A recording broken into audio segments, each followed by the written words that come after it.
Billion-dollar threat says the United States and longtime trade partners exchange blows over new tariffs from the White House. But while the president is targeting a growing trade deficit with nations, it may be Oklahoma businesses that pay the price.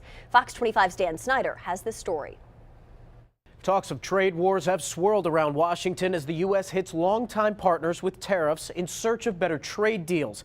But the backlash could put Oklahoma industries squarely in the crosshairs.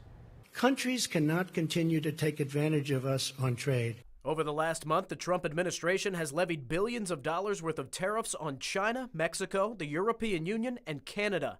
But those countries are now firing back. Last week, China issued retaliatory tariffs on $50 billion worth of U.S. imports, and they're targeting one industry in particular: agriculture. Anytime we get in a trade war, we kind of become casualties in the fighting that's going on. China's tariffs will hit U.S. products like beef, wheat, and soybeans. All bad news for Oklahoma, where agriculture is the state's second largest industry. About 27% of all the agricultural production in our state is exported out of the country. And in crops like wheat, it's around 60%. In 2015, Oklahoma farms exported $313 million in beef and another $238 million in wheat.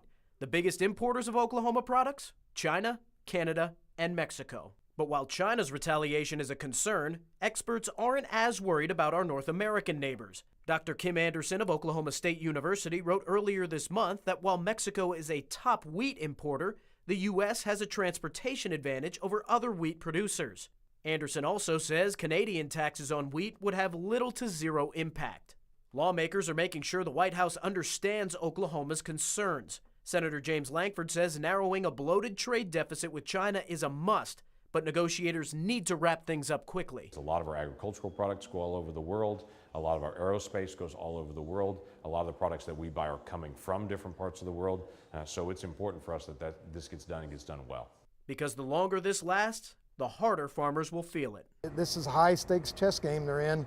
We're all trying to give them some slack in the short term, but we've got to have a solution soon, or it's going to start costing real businesses to close down. And this trade issue already looks like it's escalating further. On Monday, President Trump drew up plans for $200 billion in further tariffs on China. Dan Snyder, Fox 25 News.